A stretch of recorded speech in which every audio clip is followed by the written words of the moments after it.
Entonces, recordamos la definición de continuidad en un punto. La tercera condición que habíamos hablado en la clase anterior es la más importante. No siempre el límite de una función en un punto coincide con la función en dicho punto, y eso es lo que hace o lo que le da vida a la definición de continuidad. Vamos a hacer un ejemplo. Yo creo que les había marcado del apunte en ese momento algún que otro ejemplo.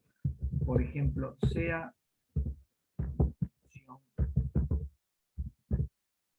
cuya ley es f de x igual a x al cuadrado menos 25, una función más complicada, ¿sí? Vamos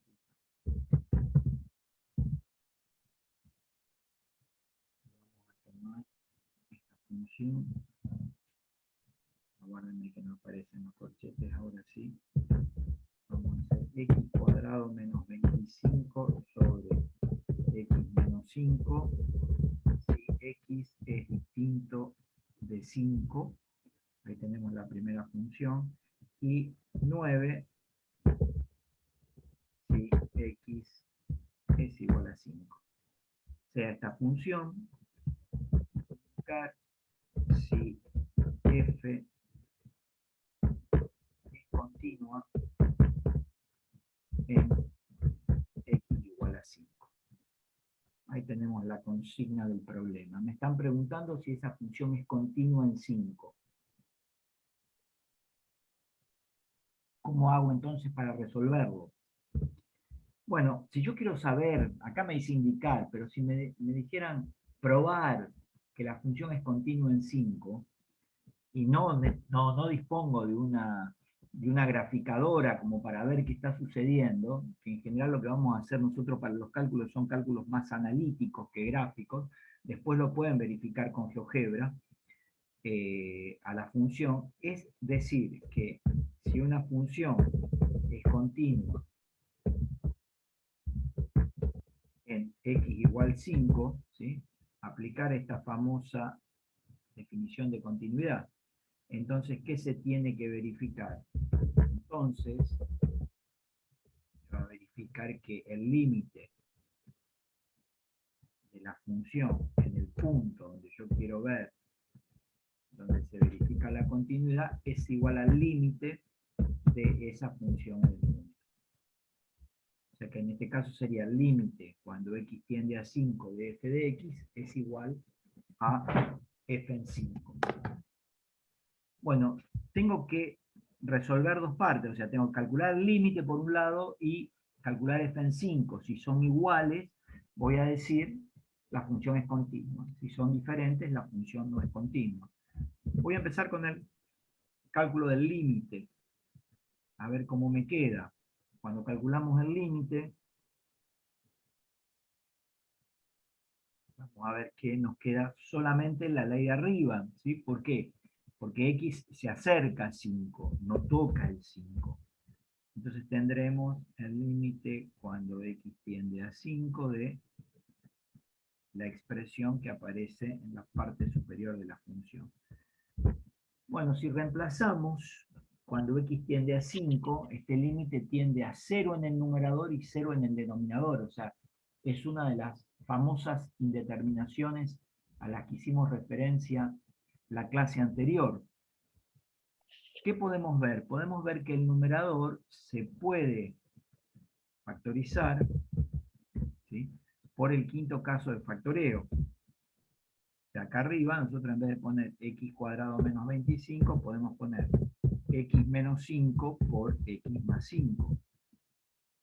Y vemos que vamos a poder simplificar este x menos 5, lo vamos a poder simplificar, yo lo voy a tachar, ¿tá?, como hacemos en la presencialidad, o si estuviéramos en clase, con el cuaderno, x menos 5 se va, y me queda que ese límite vale 10, porque hemos roto en la indeterminación. Ahí tuvimos el resultado del límite. Bien, Y ahora vamos a ver cuánto vale f en 5, que es cuando x vale Vale exactamente 9. vale 9. Exactamente. Cuando x es exactamente 5, lo vemos acá, la función en su imagen asume el valor 9. Vemos que son distintos, entonces como el límite de la función en el punto es distinto a la función en el punto, decimos que f no es continua en x igual a 5. Recuerden que lo que estamos, la definición que establecimos la clase pasada y lo que estamos diciendo ahora es, hoy calculamos, hicimos un cálculo, una verificación, una prueba, pero la definición estaba asociada a analizar si una función es continua en un punto, no en un intervalo. ¿Sí? Entonces, ¿cuándo vamos a decir que una función es continua en un intervalo determinado? ¿Sí? O sea, ¿cuándo yo voy a decir que es continua en un conjunto S, como lo dice en el apunte? Bueno, una función es continua en un conjunto de puntos S si lo es en todos los puntos de dicho conjunto. Por ejemplo, si yo tengo una función f, ¿sí?, cuyo dominio, o directamente digo el dominio de f es igual al 1,7, ¿cuándo la función va a ser continua en el 1,7 abierto? Cuando sea continua en todos los puntos que incluyen al 1,7. O sea, 1,32, 2,28, 6,99, 6,35. Si es continua en cada punto dentro de un conjunto, la función entonces continúa en dicho conjunto. Ese es el concepto que sigue en el apunte. Después en el apunte hay pruebas de funciones para ver si son o no continuas. Entonces, por ejemplo, la primera que estudian es la continuidad de la función constante. Y lo que hacen en el apunte es analizar si esta función, ¿sí?, donde K es un real, si es continua y en qué puntos es continua. Entonces, ¿qué vamos a hacer? Vamos a tomar aisladamente, lo pueden ver bien del apunte, yo no lo voy a hacer directamente, pero voy a tomar un punto C que pertenece al dominio de la función. Y voy a decir, si esta función es continua, si f es continua, se va a verificar lo que vimos antes, ¿sí?, que el límite, cuando x tiende a C, donde C es un punto del dominio de f de x igual a f en C. Recuerden que esta función constante, ¿sí?, es constante, vamos a suponer, para todo x, si encuentro el para todo, acá, para todo x que pertenece a reales, no lo había notado, pero lo había hablado, y donde C es cualquier punto que pertenece al dominio de la función. Un punto genérico, obviamente. Si yo hago este análisis, fíjense que, y lo analizo, el límite de la función constante, cuando x tiende a c, cuando x tiende a 1, cuando x tiende a 80, en el caso de la función constante, me da c el límite. O sea, este límite,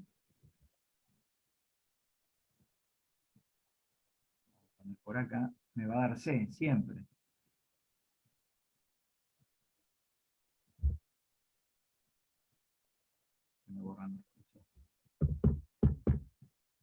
Me da c.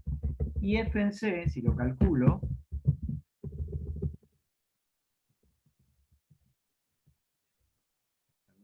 ¿qué pasa? Me fue una mano pasada. F en C, vuelvo, me va a dar también C.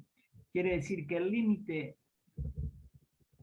cuando x tiende a C de la función constante, va a ser igual a f en C, que en todos los casos me va a dar C por la estructura de la función, y ya estuvimos trabajando con ella. Ahora, si yo lo hago, o si yo considero que este C es cualquier valor numérico dentro de los reales, digo que esto me va a dar siempre el valor que tenga en la tendencia y el valor que tenga acá. Esto va a ser para todo C que pertenece a reales o al dominio de la función que sabemos que son los reales.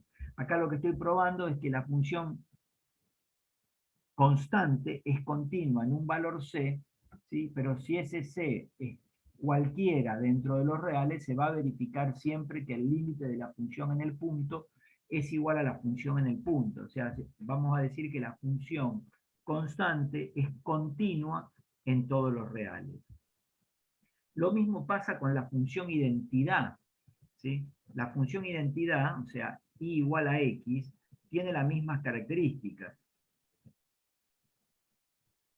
Y analizo esta función, esto está en el apunte hecho, cualquier cosa me preguntan, x, ¿sí?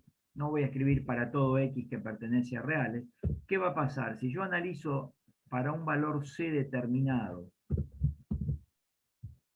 el límite cuando x se acerca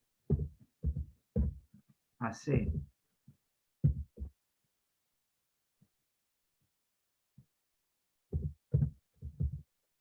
ahí estamos, de f de x,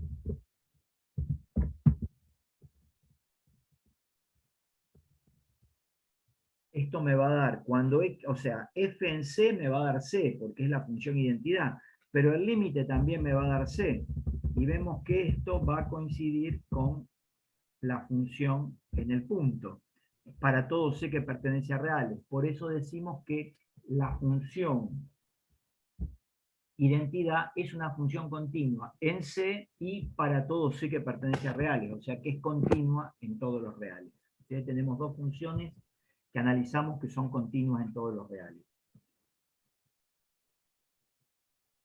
Lo que sigue, que en el apunte está dado como un teorema, que es lo que voy a explicar, ese teorema es más que nada una propiedad, está asociada a una gráfica, ¿sí? A una gráfica que vamos a ver ahora, que la vamos a explicar ahora en un segundito. A ver, aguarden que les voy a compartir otra pantalla. Ahí creo que también en una pantalla que no me interesa. Ahí estamos. Vamos a mirar esta gráfica. ¿Qué estoy considerando en esta gráfica? Un punto C del dominio de una función. O sea, esta función, cuya gráfica vemos acá está el trazo, esa curva que aparece ahí, esa es la gráfica de la función f, la estoy analizando en dos puntos. En un punto C, y si yo digo, bueno, a partir de C, incremento h unidades, le sumo a C h unidades, acá arriba está, ¿sí? Parece una cama con h. ¿Qué va a pasar? Es como si yo acá, en vez de tener esa h, tuviera, si este valor, en vez de ser C, fuera 2, y yo le incremento acá 3 unidades, acá voy a tener 5. En vez de escribir 5 acá, que sería la x, la c vale 2 y la x valdría 5, acá lo estamos escribiendo como 2 más 3. Donde a este numerito 3 se lo llama incremento del 2, en este caso, ¿sí? ¿Por qué? Porque el 5 surge de incrementar, de agrandar el 2 3 unidades. Eso es un poco lo que aparece en esta gráfica, ¿sí? Donde yo lo que tengo es un numerito C, que aparece acá, y le sumo h unidades. O sea que acá voy a tener el valor C más h, que hago la cuenta y lo llamo x. Igual que lo que hicimos recién, 2, 3 y 5. Bien. A este valor h se lo llama incremento de la variable. ¿Sí? Sería incremento de la variable independiente, ¿sí? Porque estamos en el eje de las x, de las abscisas, donde está la variable independiente de f. Por otra parte, este C y su valor que se llama valor incrementado, o sea, el X es el valor incrementado de C H unidades, ambos valores, C y su valor incrementado del dominio, tienen dos imágenes, ¿sí? La imagen de C va a ser f en C, o sea, aplicarle la ley f en el valor C, y la imagen de x va a ser f de x, donde le aplicamos la ley f a x. Bien, esta diferencia entre f en x y f en c, o sea, así como hay un incremento de la variable, a este incremento entre las imágenes de la función se lo denomina incremento de la función y se lo pone con esa casita, con una f, incremento de f. Estos incrementos no necesariamente son iguales, o sea, si acá hay 2 y acá, o sea, si C valía 2 y H valía 3 y esto me da 5, este incremento que es 3 no se va a corresponder con el mismo incremento. Fíjense incluso ahí que gráficamente, ustedes ven, si le pusiéramos valores a C, a H, a X, a f de X, f de Z, numeritos, ¿sí? Valores concretos, van a ver, o sea, se ve ahí que H es totalmente diferente en valor, o sea, la medida de H es totalmente diferente a la medida del incremento de la función. Este valor, H, también se lo suele llamar así, se lo suele llamar incremento de C, ¿sí? Porque es lo que se incrementa C. Puede llamarse H o incremento de C, ¿sí? Sería el incremento de la variable independiente. Y más adelante vamos a ver que el cociente entre el incremento de la función sobre el incremento de la variable, que nosotros acá lo llamamos h, recién ahora le pusimos c, incremento de c, a todo este cociente se lo denomina cociente, porque es una división, es un cociente, incremental. ¿Por qué se lo llama cociente incremental? Porque el numerador es un incremento y el denominador es un incremento. Cuando me refiero a incremento, ¿qué es lo que estoy queriendo decir con incremento? Bueno, que hay la diferencia entre dos valores, uno en la variable dependiente y otro en la variable independiente. Si entendieron esto, continúo. Bien. Continuando con este concepto que acabamos de ver acá, voy a borrar un poquito todo esto, total, después le queda la... Vamos a hacer así. Lo voy a trasladar a nuestro pizarrón. Vamos a cambiar de...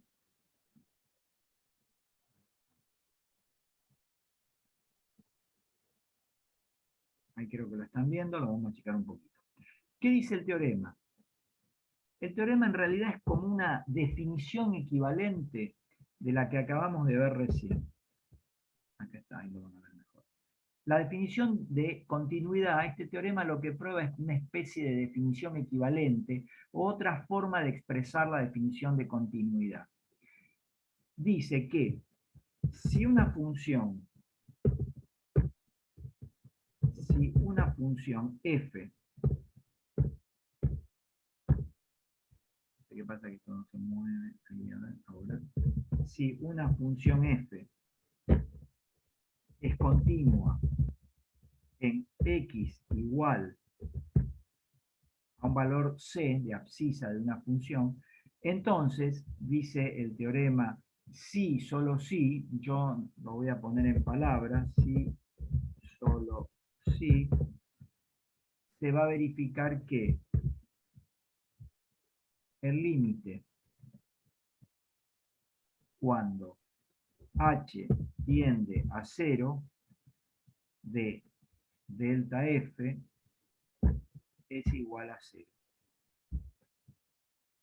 O sea, si la función es continua acá y yo trabajo con un valor incrementado, cuando este valor incrementado, ¿sí?, que está en x, yo haga que el h tienda a 0, o sea, que el h se haga chiquitito, chiquitito, chiquitito, chiquitito, ¿sí?, voy a ver que el incremento de f tiende a 0. Esto gráficamente ustedes lo podrían ver. ¿De qué manera? Vuelvo acá. Ahí está el teorema, no sé si se alcanza a ver, ahí está escrito abajo de la copia del apunte. Porque, ¿qué es lo que está queriendo, si lo interpretamos geométricamente? Si el h se hace 0, en realidad la x, siempre que pase esto, ¿no? Siempre que h, ahí quiero decir h aunque no me salga, se hace 0, o sea, se acerque a ser 0 sin tocarlo, yo voy a ver que si esto se hace 0, x se va a acercar a c. Porque si esto se hace lo más chiquitito que puedo, este valor x se va a ir acercando al valor c. Pero si el h se hace chiquitito, si yo voy corriendo la x, fíjense, ahí pongo la x acá, la corrí un poco. El h se me achicó hasta ahí. La imagen de la función se me achicó ahí, no sé si lo alcanzan a ver, entonces el delta f es más chiquitito.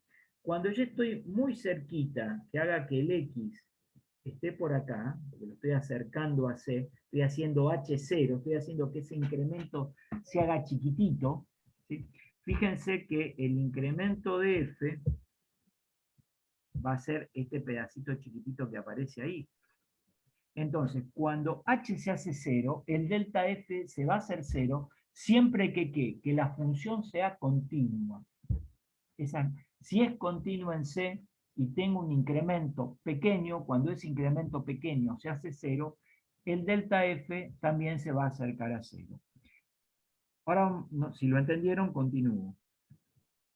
Ahora lo vamos a probar. ¿Sí? ¿Cómo voy a probar esto? Bueno, voy a ir a la definición de continuidad. Esto es lo que nosotros sabemos por definición. ¿Qué pasa si una función es continua en C? Y se verifica lo mismo. Si, solo, si. ¿Qué decía la definición? La vimos recién en un ejemplo. Hasta ahora lo que sabíamos era esto. El límite cuando x tendía a c f de x es igual a f en c. Eso es lo que me decía la definición.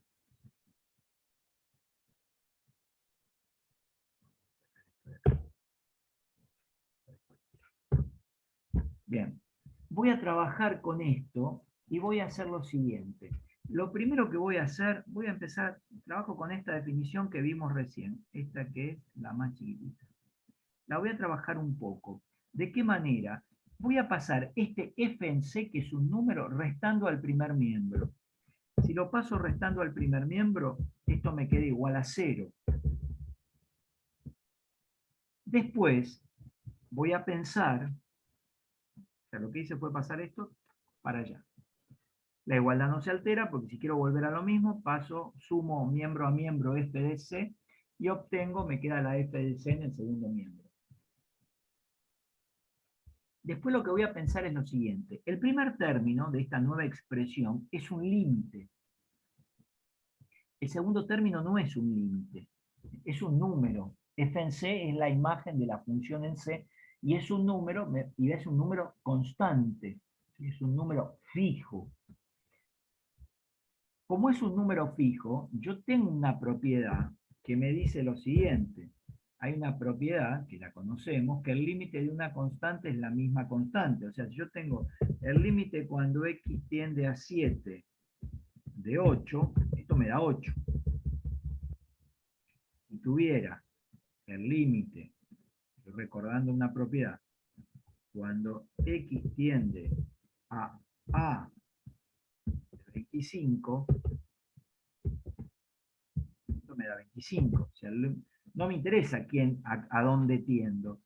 Eso me da el número que tengo ahí. Y si tuviera el límite cuando x tiende a c de b, esto me daría b. O sea, siempre el límite de una constante me da la misma constante. Entonces, ¿qué puedo hacer yo en el paso siguiente? Pensando en esto, yo lo que podría hacer en el paso siguiente a lo que venía pensando, todo esto que puse ahí abajo son como pensamientos que tengo. Yo acá, en vez de poner f en c, ahí, que lo borré, yo podría poner, y no me equivoco, el límite cuando x tiende a c de f en c. ¿Por qué motivo? Bueno, porque dijimos que f de c es un número, ¿sí? Es el resultado de una constante. Y el límite de la constante me da la misma constante. O sea, el límite cuando x tiende a c de f en c, me da f en c, no alteré para nada la igualdad. Después puedo hacer algo más. Tengo la resta de dos límites que tienden al mismo valor. Yo sé que el límite de una suma o una resta es la resta de los límites. Puedo aplicar la propiedad al revés de lo que la venía aplicando. Entonces, ¿cómo me va a quedar esto? Esto me puede quedar así. Aprovecho que ya lo tengo copiado. Puedo poner un límite a cada uno de estos dos y hago el límite de esto menos el límite de esto. Y la propiedad me lo habilita.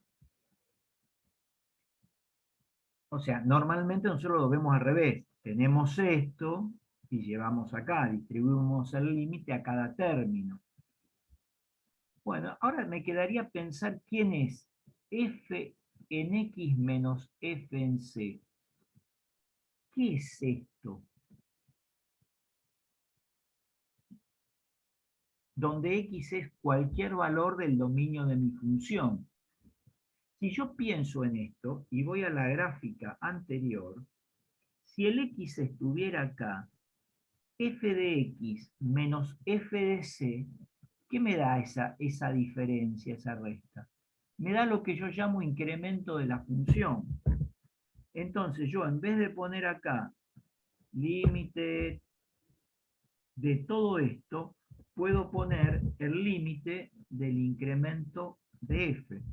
Y ahí acabo de probar lo que me estaba diciendo el teorema o la propiedad esta.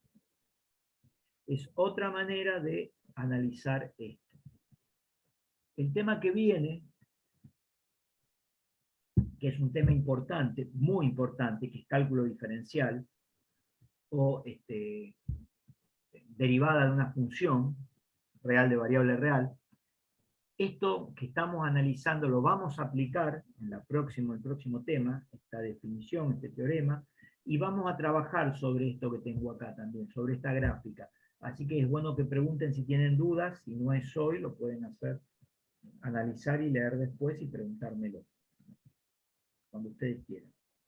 Bien, ahí tenemos esta primera parte de este teorema que yo les quería explicar, que está en la página 7 del apunte, está explicado.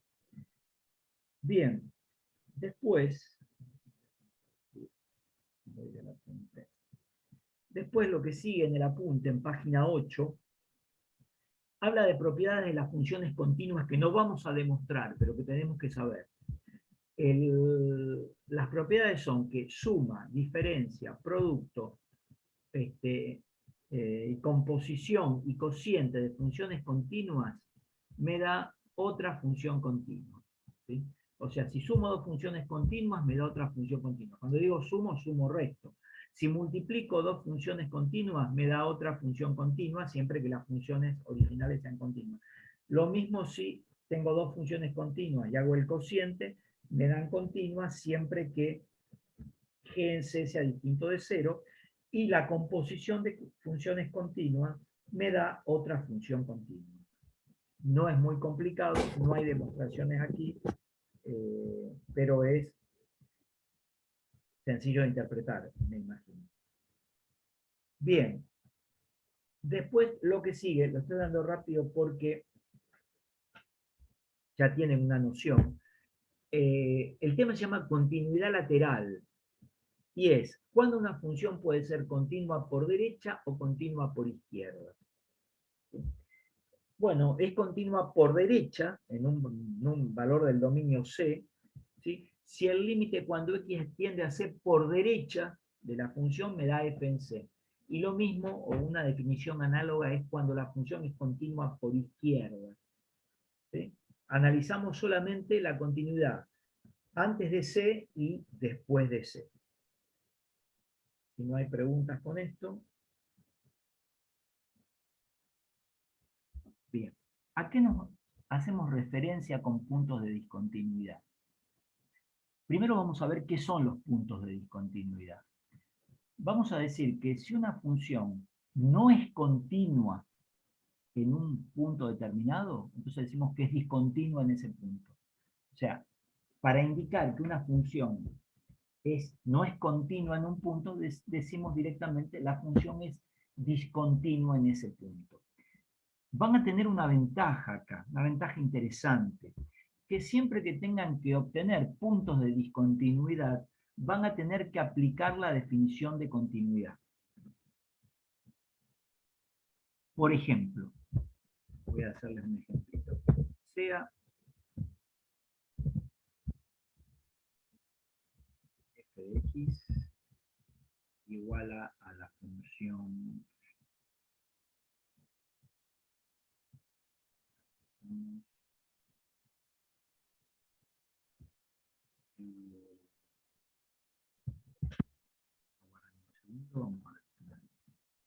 raíz de x menos 1 dividido 1 x y 5 y x. Entonces vamos a ver, hallar o indicar, igual que antes,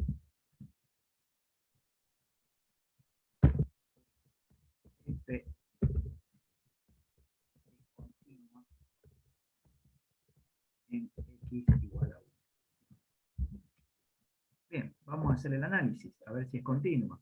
Para ver si es continua, que teníamos que ir a la definición que vimos acá arriba, que yo las estoy buscando no porque no las sepa, sino porque no quiero volver a escribir tanto. Ya hicimos un ejemplito parecido, vamos a hacer otro.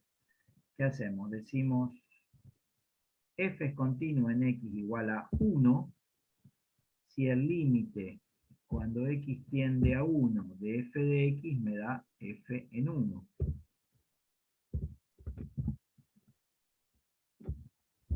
Ahí estamos.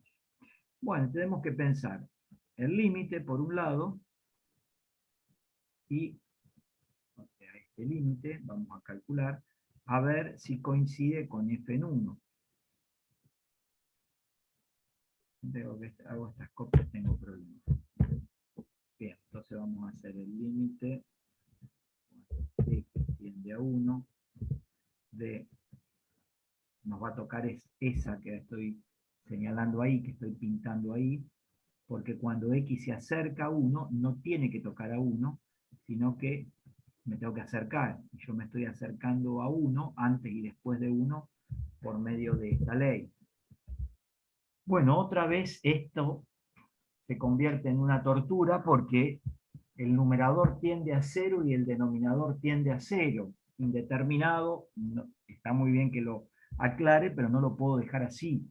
Tengo que resolverlo.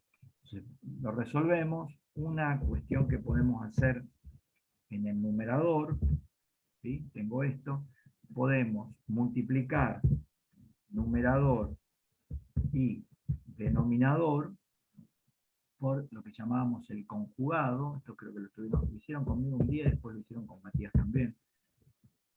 Y para no alterar la igualdad, multiplicamos numerador y denominador por raíz de x más 1. Bien, una vez que estamos ahí, tratamos de resolver, sabemos que el numerador me va a quedar una diferencia, o es una diferencia de cuadrados, no me queda, ya la tengo, y la podemos calcular. Sería el cuadrado del primer factor menos el cuadrado del segundo factor. Me va a quedar en el numerador x menos 1, el denominador lo dejamos tal cual está, y vamos a ver que podemos simplificar este x menos 1 con este que aparece acá. Ahí estamos, a ver si puedo.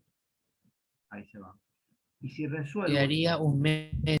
Correcto. Me quedaría 1 en el numerador y 2 en el denominador. Me da un medio. Ahora, si ustedes analizan, ya hicimos el límite cuando x tiende a 1. F en 1... Continúa en ese punto. Perdón. Porque la función en 1 es 5. Es 5. ¿Qué quiere decir? Que la función no es continua en 1, como antes no lo era en el 5 que vimos. Entonces, vamos a decir que f es discontinua en x igual a 1. O sea, no hay continuidad en el 1, digo que es discontinua en el 1. Ahora, esta discontinuidad se llama o se conoce como una discontinuidad evitable. Las discontinuidades se pueden clasificar en unas que se llaman evitables y otras que no, se llaman no evitables. Hay algunos otros libros que dan sinónimos, no dicen discontinuidad evitable ni no evitable, dicen otro término que ahora sinceramente dicen discontinuidad no esencial, no era otro término que ahora no me acuerdo. Bien, pero nosotros la vamos a llamar evitable. ¿Por qué se dice que esta discontinuidad es evitable? Voy a hacer la gráfica de la función y para que ustedes vean cómo sería la gráfica. A ver si me aguardan, me tienen paciencia.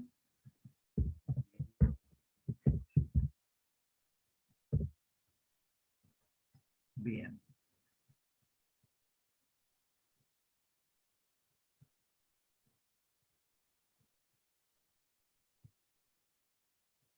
No puedo llevarlos al GeoGebra. Ahí estamos.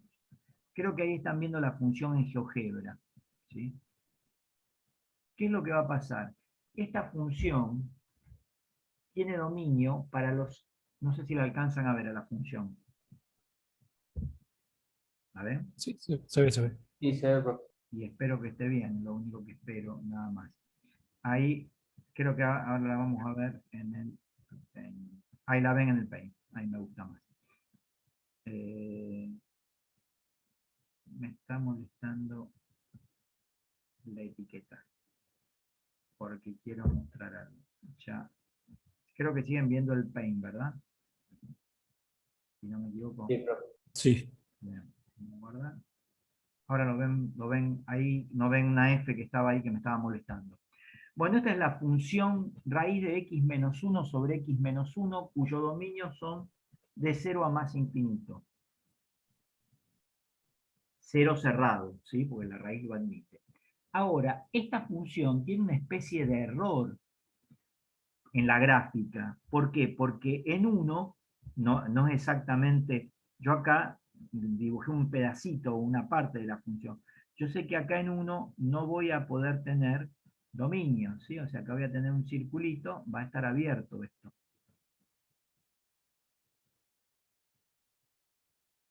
Sí, creo que se alcanza a ver. Y en 1 vale 5.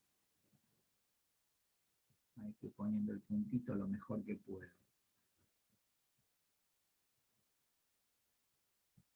Ahí. Ahí creo que se ve. ¿Sí?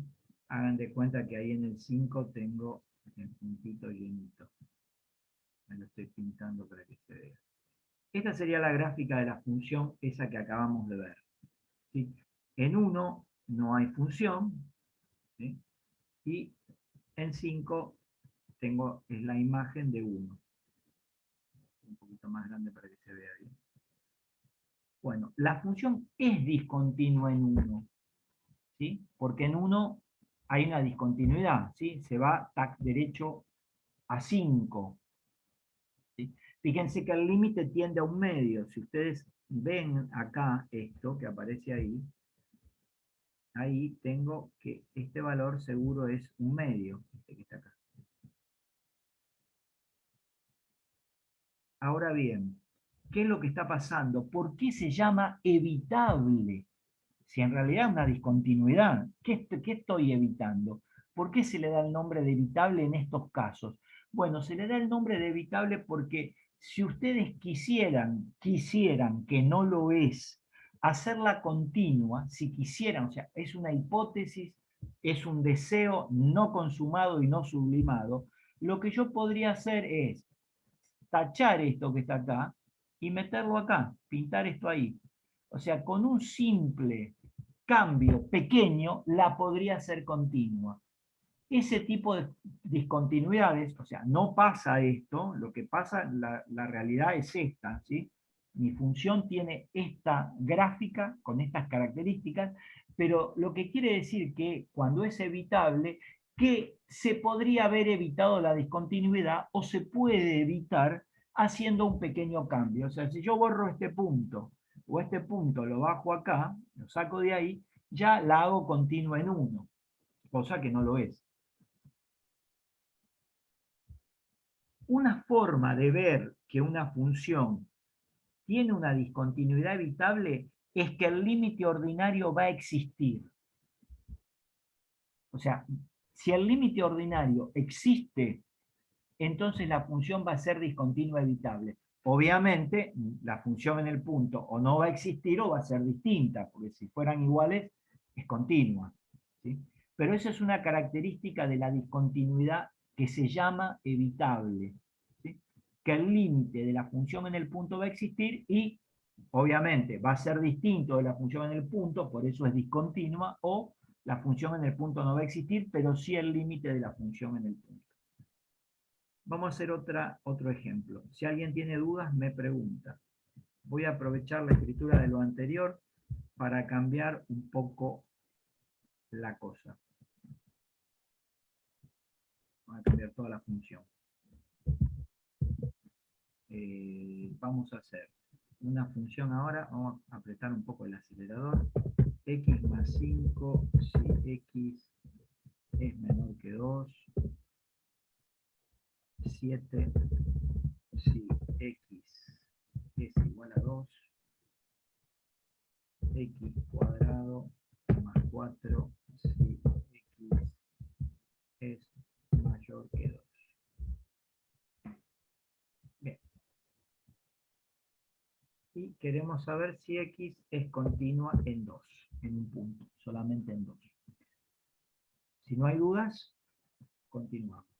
Bueno, ¿qué vamos a hacer para ver si es continuo en 2? Esta definición otra vez, ¿sí? Otra vez esta definición.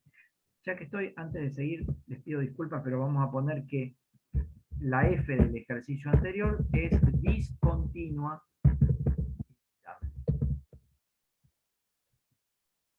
Vamos con esta, a ver si es continua en 2, y si es discontinua en 2, vamos a ver, vamos a dilucidar si es continua o discontinua, y de paso ya miremos si es discontinua evitable o no, ya que aprendimos algo nuevo, lo vamos a aplicar. Bueno, entonces voy a decir, voy a pasar todo esto para abajo para que sea más cómodo, y vamos con la definición. Sería, f es continua en x igual a 2, si el límite cuando x tiende a 2, en realidad más que el entonces un sí solo sí, ¿sí? Eso habría que corregirlo. Bien, vamos con los límites. El límite cuando x tiende a 2, vamos a tratar de calcularlo. Cuando x tiende a 2 de f de x. Fíjense que cuando ustedes quieren calcular el límite, cuando x tiende a 2, tienen un problema. Los laterales. Claro, Pero porque... acá hay que usar los laterales. Exactamente, pero ¿por qué? Muy bien, a los que se dieron cuenta, porque cuando estoy antes del 2, tengo una ley y después del 2 tengo otra. ¿Y qué quiere decir que tiende a 2? Que lo va a hacer por izquierda y por derecha. Como no lo puedo hacer de una, por las características de la función, lo voy a hacer primero por izquierda, ¿sí? Por izquierda, de f de x, y esto es lo mismo que calcular el límite cuando x tiende a 2 izquierda de la ley x más 5, que es la que se está verificando en 2 por la izquierda. Si calculo esto, 2, 5 me da 7. Esta sería continua por izquierda. Espérate, ya lo miramos, Espérate que está bien, pero no, así no nos adelantamos. Vamos con la otra parte. Vamos a hacer el límite por la derecha, ¿ya? Para ver si podemos ver que existe el límite cuando x tiende a 2. Si lo hacemos por la derecha, ahí estamos, ¿qué nos va a pasar? Bueno, vemos que analizar qué pasa con la ley por la derecha. Entonces voy a tener el límite cuando x tiende a 2 por la derecha de, ahí tomaríamos la ley, x cuadrado más 4. Y si hacemos el cálculo de ese límite, es un límite directo, no tenemos que hacer mucho, me va a dar 8, ¿puede ser? 8. 8. Muy bien, 8. Por 1 estamos complicados, o sea, en realidad, ¿qué podemos decir de acá? ¿Qué va a pasar con el límite? Bueno, el límite no va a existir. No existe. Porque los laterales son distintos. Exactamente. Como los límites laterales son distintos, no va a existir el límite de la función en el punto. En consecuencia, la función va a ser discontinua. Ya no, si me dicen indicar si f es continua en 2, ahí ya me quedo quieto. No, no es continua, es discontinua. ¿Por qué? Porque no existe el límite. Los laterales, porque mucha gente me dice, pero los laterales existen. Sí, pero si son distintos no existe el límite. Yo había dicho algo que era interesante la clase pasada, que es importante. Cuando vienen a los exámenes finales, parciales, cuando vienen a rendir teoría y se les pide la definición de continuidad, lo primero que dicen, los límites laterales tienen que ser iguales. Eso no lo dice la definición de continuidad. La definición de continuidad dice que el límite de la función en el punto igual a la función en el punto. El tema de los laterales es rancho aparte, es un caso totalmente aparte de análisis. Eso no lo dice la definición. Lo de analizar límites laterales es una consecuencia de aplicar la definición. Porque yo quiero el límite ordinario. Bueno, acá lo que determino es que no existe. ¿Por qué? Porque los laterales son distintos. Y si no existe el límite, era una condición para que la función no fuera continua. ¿Qué voy a decir? F es discontinua en x igual 2. Pregunto yo ahora, según lo que dijimos recién, ¿tendrá una discontinuidad evitable? Y para que tenga una discontinuidad evitable, ¿se acuerdan qué pasó antes? Tenía que existir el límite. Y acá el límite no existe. Existen los laterales, pero tenía que existir el ordinario. O sea que esta no es una discontinuidad evitable. ¿Sí? Porque tiene que existir el límite y darme un número. Acá no existe el límite. ¿Es la única condición, profe? ¿Para que sea evitable? Claro, Sí, es la única condición. La perfecto. condición para que tenga discontinuidad evitable es que exista el límite ordinario. No importa qué pase con la función en el punto. Obviamente, si son iguales, es continua. Pero en cuanto a discontinuidad, cuando analizo discontinuidades, es evitable si el límite ordinario existe, o sea, si me da un número finito. Si no me da un número finito el límite ordinario, la discontinuidad no es evitable, se llama no evitable o inevitable. Pero vamos a ver, eso lo vamos a ver después. Les quiero marcar algo. Ya acá yo no tendría que hacer más nada, según el problema. Ahora, quiero que me digan cuánto vale f en 2. Que vale 7. 7. En 2 vale 7. Fíjense que esta función, lo había anticipado un compañero muy inteligentemente, es continua por izquierda. O sea, la función no es continua en 2, pero sí es continua por izquierda, porque el límite por la izquierda me da igual que la función en el punto. Ahí puedo decir que es continua por izquierda. Como no es continua por derecha, no es continua. Bien. Vamos a ir con algo nuevo. Si no tienen dudas hasta acá, continúo enseguida. Bien. Perfecto. Vamos al apunte. Creo que lo están viendo ahora. ¿Por dónde ando yo? Continuidad lateral, bueno, eso ya es historia. Acá. Este cuadrito. ¿Sí? Dice, los conceptos anteriores se pueden resumir en el siguiente esquema. Justamente, los conceptos anteriores hablan sobre este cuadro. ¿Qué quiere decir? F presenta una discontinuidad. Tendría que haber puesto en X igual C. Me faltaría acá en el cuadrito. ¿Sí? Si lo tuviera que poner bien, pondría en X igual C, que no lo puse. Ya lo van a ver enseguida porque todo es mágico acá con la virtualidad. Vamos a ir al Paint, acá lo están viendo. Entonces, F presenta una discontinuidad. Vamos a poner en X igual a C. Sí. Una discontinuidad de tipo evitable o de tipo no evitable. Puedo tener las discontinuidades cuando yo determine que una función es discontinua en un valor, ¿sí? Voy a clasificarlas en evitables o no evitables. ¿Cuál es la diferencia entre una y otra? Cuando el límite, hablamos de que estoy analizando la función en C, existe el límite, como pasó en el primer caso que vimos hace un ratito. El límite ordinario existía, me daba un número, entonces existe el límite ordinario, voy a decir que la discontinuidad es evitable. Acá también podría agregar que se va a verificar esto y podría poner, pero no va a existir F en C. Vamos a hacerlo así con un texto. Acá voy a poner, pero no existe F en C o es distinto de F en C.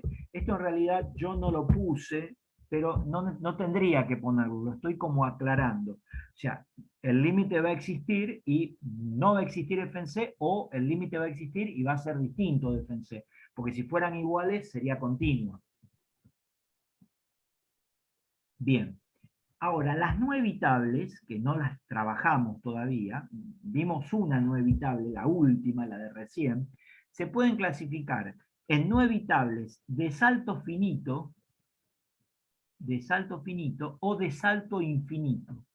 ¿Qué diferencia hay entre una y otra? Bueno, las de salto finito son los límites laterales, porque el límite ordinario no existe. Son distintos pero finitos, o sea, existen los límites laterales, los dos. Y de salto infinito es cuando al menos uno, o sea, o los dos o uno de los dos, es infinito. Ahí la discontinuidad se llama no evitable de salto infinito. Recordando esto que acabamos de ver acá, ahí, creo que todavía lo siguen viendo, yo lo voy a llevar al pizarrón. Nos vamos a ir al pizarrón Word y lo voy a poner acá. Vamos a achicarlo un poquito. Esta que vimos recién, esta, fíjense que no puede ser evitable, lo dijimos, porque no existe el límite, entonces sería una discontinuidad no evitable. ¿Qué tipo de salto tendría? ¿Salto finito o salto infinito? Fíjense los límites laterales, los dos son Que finitos. sea finito. Correcto, o sea que el salto de la función tiene un salto finito. ¿Cómo veo eso gráficamente hablando? Ahora lo vamos a ver en un segundito. Aguárdenme que quiero ver. A ver si con el GeoGebra. Vamos con el GeoGebra. Había alguien que sabía mucho de GeoGebra. Me va a tener que ayudar. Creo que están viendo el GeoGebra. Para cómo van a hacer una respuesta por. Era Jorge y se Creo que cambió de universidad. ¿Cómo? Nos abandonó. ¿Qué pasó, Se chicos? fue a la UNR. No escucho. El que sabía de GeoGebra se fue a la UNR, profe. Ah, se fue, se cansó de mí. No había escuchado, disculpen. Esperen que se cansó de que yo no sabía el GeoGebra y se fue a la UNR. Bueno, qué suerte. Qué suerte para él. El problema es que yo ahora no sé qué voy a hacer. Aquí estamos. Bueno, Dios nos va a ayudar. Tengamos fe. Entonces, la primera ley era x más 2, ¿puede ser? X más 4, X más 2, X más 5. Yo creo que iba entre menor que 2, X menor que 2. Bueno, valor final. A ver, alguien me está diciendo algo por el chat. Gabriel me está diciendo algo. Bueno, evidentemente el que se fue nos está matando, borrar. No puedo hacerlo con GeoGebra. A ver, aguarden un segundo. Ya estamos. Voy a necesitar, si alguien sabe la función, que me la diga. ¿Ven el Paint o no? Ahí está, bueno, ahí ven el Paint. La función, ¿se acuerdan cuál era? Era x más 5, x más 5. Si x es menor que 2. Si x es menor que 2. Si x es menor que 2, vamos, la escala acá la vamos a sacar, ¿sí? Así. Vamos a simular una función. Si x es menor que 2, me da x más 5. Más o menos una cosa así.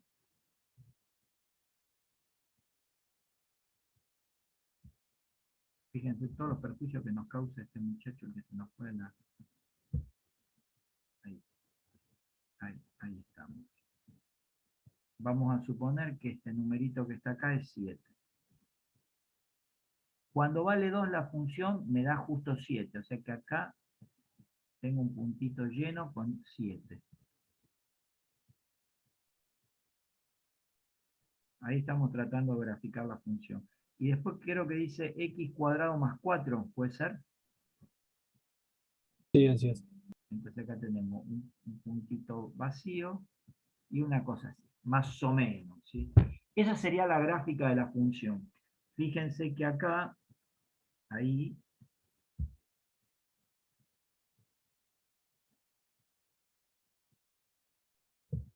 acá tendría 8. Esa es una gráfica aproximada o con mucha buena imaginación de la función f que acabamos de ver. Fíjense que donde está la discontinuidad, ¿sí? Fíjense acá, se ve bien que es continua por izquierda, obviamente no es continua por derecha, por eso la función no es continua, y hay un salto de una unidad que sería ese salto finito. Por eso se llama discontinua no evitable de salto finito. O sea, para reconocerla, no va a existir el límite ordinario y los límites laterales, al no existir el ordinario, los voy a tener que calcular, van a ser finitos. Bien, volvemos al pizarrón. Y por último, tenemos que si alguno de los límites laterales me da infinito, la discontinuidad se llamará no evitable de salto infinito. Es bastante fácil de reconocer. A esta le vamos a poner f discontinua no evitable de salto infinito. Porque los límites laterales son distintos y finitos. Y vamos a poner dónde es eso, en x igual 2. ¿De salto finito es, profe? De salto finito, puse infinito, gracias. Y lo dije, creo, malísimo. De salto finito, sí, gracias por recordármelo. Bien, vamos con un concepto importante. Vuelvo al apunte. Continué en un intervalo cerrado. Esto a veces lo pregunto, o se pregunta en los exámenes, y no lo saben. Pueden ir tomando nota como para que eso no pase. ¿sí? Para que no les pase. Lo que queremos ver es cómo definimos una función continua en un intervalo cerrado. Entonces vamos a decir que es continua en un intervalo cerrado si es continua en todos los puntos interiores del intervalo. Eso sería la primera parte, ¿sí?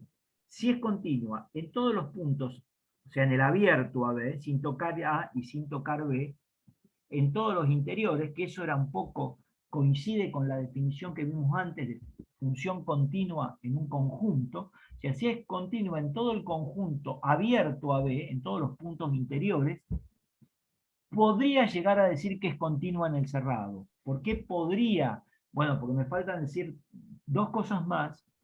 ¿Sí? Otra es que sea continua por derecha en A y continua por izquierda en B. O sea, una función es continua en un intervalo cerrado si es continua en todos los puntos interiores, o sea, es continua en el intervalo abierto, en todos los puntos del intervalo abierto, si es continua por derecha en el extremo izquierdo del intervalo, ¿sí? O en el extremo del comienzo del intervalo, y si es continua por izquierda en el extremo final del intervalo. Pero tengo que decir algo más, que estas tres cosas se tienen que dar simultáneamente. A partir de esta definición, no está en el apunte, pero no las puse porque es como que se cae de maduro. Yo les podría decir, cuando una función f, ¿sí?, es continua en... Estamos viendo todavía el PDF, profe. Bueno, gracias. Por algo se fue el chico ese a la Nacional. F es continua en este intervalo. Por ejemplo, A, B abierto. ¿Qué diría? O sea, esa fue como una gran definición la que vimos recién. Ahora, si tengo un extremo abierto y el otro cerrado, Que no ¿cuándo diría que... sería continua. ¿Y cómo la defino? Es continua en todos los puntos interiores, o sea, voy a decir que esta función es continua, va a ser continua en el cerrado A y abierto B cuando sea continua en el AB abierto, que quiero decir que es continua en todos los puntos interiores entre A y B, ¿sí? Y además es continua por derecha en A, y ahí me quedo. ¿Sí? La tercera condición acá no la pondría, porque en B está abierto. ¿Se entiende lo que digo? Sí, sí. Bien. Y cuando, si la cosa me cambia, si yo quiero analizar cuándo es continua en el abierto en A y cerrado en B, lo mismo, ¿sí? Tiene que ser continua simultáneamente en el abierto a B y tiene que ser continua, además, simultáneamente, por izquierda en B. Esa es la definición que quiero que vean. Bien, yo creo que les estoy compartiendo pero no quiero compartir eso. Después lo que sigue es el teorema de Bolzano. Es un teorema que no tiene, creo que están viendo el Word. Al menos yo estoy viendo el Word. Sí, estamos bien. Están viendo el Word, perfecto. El teorema de Bolzano que se explica en realidad con la gráfica, o sea, la demostración no es exactamente esa demostración que aparece en el apunte, pero es una demostración, o sea, con la gráfica lo explicamos. Por eso no lo vamos a demostrar analíticamente, sino que lo vamos a demostrar con la interpretación gráfica del teorema. Para ello yo ahora les voy a presentar una gráfica, que creo que estarán por ver en unos instantes, esta gráfica que está acá. Esta gráfica que ustedes están viendo explica, es como que si fuera la demostración del teorema, e incluso me dice a mí cómo yo tengo que enunciar el teorema.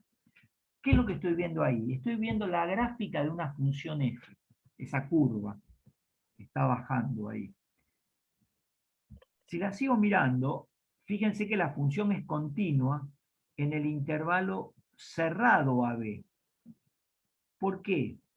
Porque la función es continua en todos los puntos interiores entre el A y el B, y aunque no lo parezca, acá esta curvita tendría que haber estado bien hasta ahí, es continua por derecha en A y es continua por izquierda en B. O sea que es continua en el cerrado AB.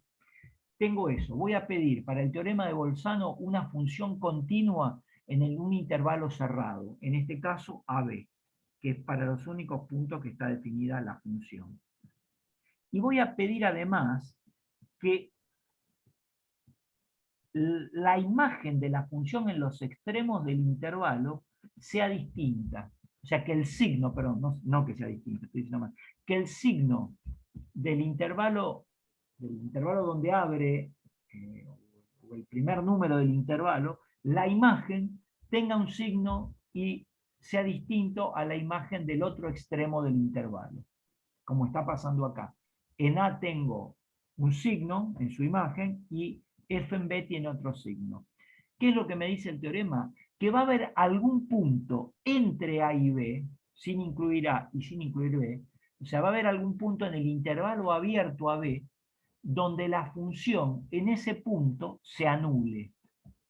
O sea, ¿qué es lo que voy a decir? Va a existir un numerito C que pertenece al intervalo AB, al que f en C me dé 0. Eso es lo que dice el teorema. No sé si lo entienden.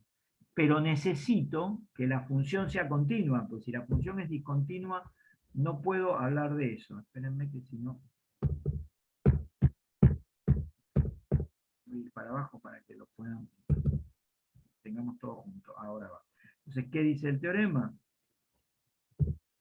Sea una función f, ¿sí?, que está definida en un intervalo AB. No voy a escribir todo, ¿sí? AB cerrado.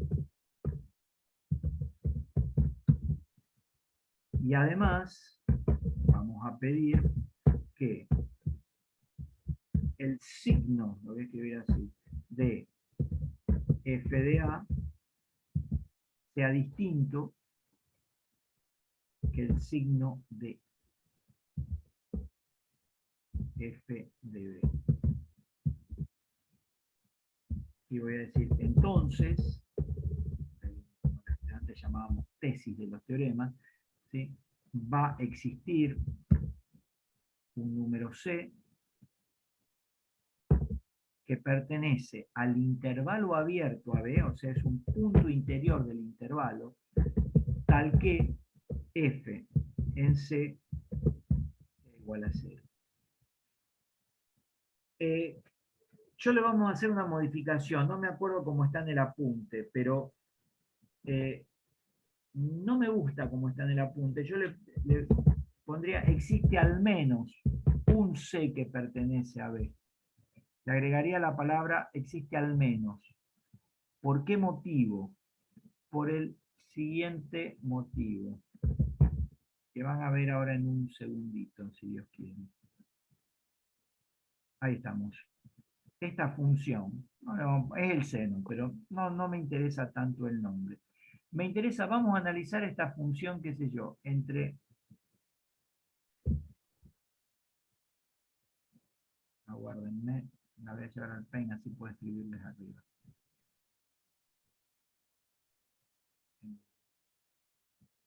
Ahí la ven, ¿sí?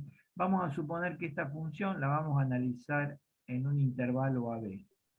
No me interesa cuál. Vamos a suponer que el AB es desde acá, ¿sí?, hasta acá. Fíjense que esta función cumple desde acá hasta acá, ¿eh? De ahí, tac, hasta ahí. Ahí me interesa verlo. Todo lo que sigue no me interesa, lo borro, lo tacho. No me interesa, ¿sí? Entonces voy a decir, bueno, ¿qué está pasando? ¿Esta función cumple con las hipótesis del teorema de Bolzano? Sí, porque la función es continua en este intervalo cerrado, que en este caso es menos 5, 5. Se las estoy delimitando un poquito para que no haya ninguna confusión. Ahí la estoy tratando de sacar. Ahí va. Y acá, ahí está.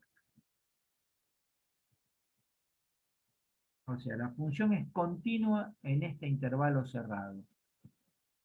No tengo problema en eso. Es continua en todos los puntos interiores, es continua por derecha en -5 y continua por izquierda en 5.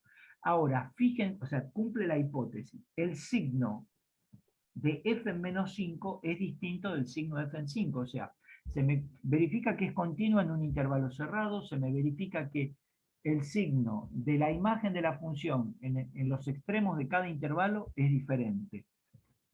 Sin embargo, Pero ¿y el no, f en 5 no es igual a 0? ¿No tiene que ser eso también o no? ¿O no, entendí mal? no. Tiene que ser f en algún punto interior del intervalo igual a 0. Ah, en No, algún punto. no en A y B, claro. Aunque podría ser también en A y en B, ¿sí? Pero lo que quiero decir es que va a haber un punto interior dentro del intervalo donde la función se me va a hacer 0. Fíjense que acá está ese punto. Ahí, acá. Que sería pi o menos pi, 0 y pi. Sí, más allá de ver cuál es, ahí sí es menos pi, ¿no? Este, está acá, ahí lo ven, creo. Acá, pero acá hay otro donde se hace 0. Y Sí. acá hay otro donde se hace 0. O sea que no necesariamente puede haber uno, como en el caso que está en el apunte. Lo que yo les estoy mostrando acá, por eso le hice agregar la palabra al menos, que puede haber varios puntos donde Claro. la imagen me dé 0. ¿Sí? Por eso le pusimos el al menos. Puede ser uno, puede ser más de uno. No sé si lo entendieron, si no, vuelvo a explicar, si no, continúo. Sí. Bien, Sí, se entiende. ¿se Sí, entiende? sí, profe. Entonces vamos al apunte, a mirar las últimas definiciones, que con esto terminamos límite y continuidad. Vamos a ver la definición de extremos absolutos de una función. Después esto lo vamos a retomar en aplicaciones de la derivada, pero quiero que lo veamos. Yo voy a decir que un número es máximo absoluto de una función en un conjunto determinado si existe un número que está dentro de ese conjunto, tal que la imagen de ese número sea mayor que f de x para todo x que pertenece a S. Si lo miramos así, y ustedes me van a querer matar, van a decir, ah, lo leíste del apunte, lo leíste mal, lo leíste rápido y no se entiende. Lo hice un poco a propósito, porque yo quería que justamente viéramos eso, ¿sí? Hacerlo rápido, hacerlo mal, para que ustedes prestaran mucha atención en el caso de que les aparezca una definición de este tipo y cómo la van a interpretar. Que eso es lo que yo quiero hacer, que quiero que veamos ahora. Si me aguardan un segundito, los voy a llevar a un Paint y la vamos a analizar más despacito a la definición, y de acuerdo a eso vamos a, ahí lo llevo al Paint rápido, si puedo. Ahí estamos. Ahí tenemos la definición, que la volví a poner justamente porque la quería, a ver, les quiero tapar todo esto otro para que la entiendan. Porque si no, son muchos símbolos y no se entiende la definición en realidad. Y voy a explicar a qué me estoy refiriendo. Bueno, primero, te la tendría que haber leído al revés. Dice, es el máximo absoluto de una función, ¿sí? O sea que el número ese, m sub a, ¿sí? Es un número. Yo lo leí rápido, pero lo hice a propósito. O sea, MA es un número.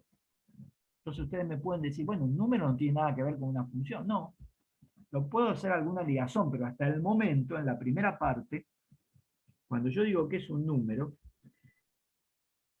hasta ahí no voy con ninguna ligazón. Me dice que eso es el máximo absoluto de la f, o sea que tiene que haber una función, ¿sí? Entonces yo voy a hacer la gráfica de una función muy rápida, así nomás. Ayúdame. Ahí. Ahí tengo el eje Y y el eje X. Vamos a suponer que la función es esta. Función desastre se llama. Vamos a hacer una más desastrosa todavía. Ahí. Ahí está, esta función. ¿Sí? Y será esta es la gráfica de la función f. ¿Qué es lo que estoy queriendo decir yo con este número MA? Este número MA va a ser, aguántenme un poquito más y ya lo dejo libre, que ya es tardecito. Ahí.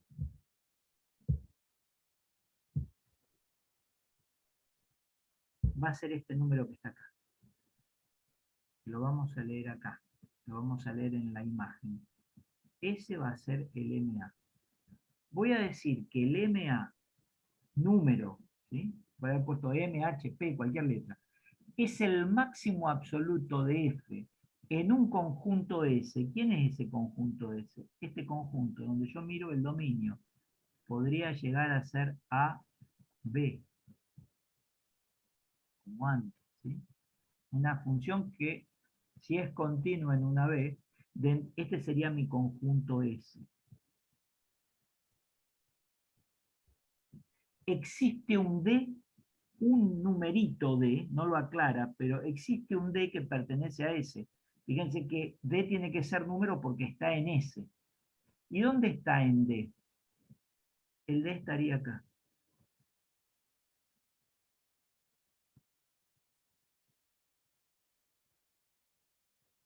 Tal que F en D es MA, donde la imagen de D, F en D, y fíjense que acá yo lo medio que lo tachoneé, ¿sí? A ver si puedo volver. Creo que no voy a poder volver, pero no importa. Cometí el error de subirlo mucho esto. No, no se puede. A ver si puedo volver. Ahí estamos. Ahí está. Bien. Tal que F en D, ¿sí?, es MA. Y F en D es la imagen más grande, ¿sí? Fíjense que F en D es mayor que todos los F de X, para todo X que pertenece a S. Bien, la voy a dejar acá, la definición. No la voy a seguir, porque vamos a seguir la clase que viene.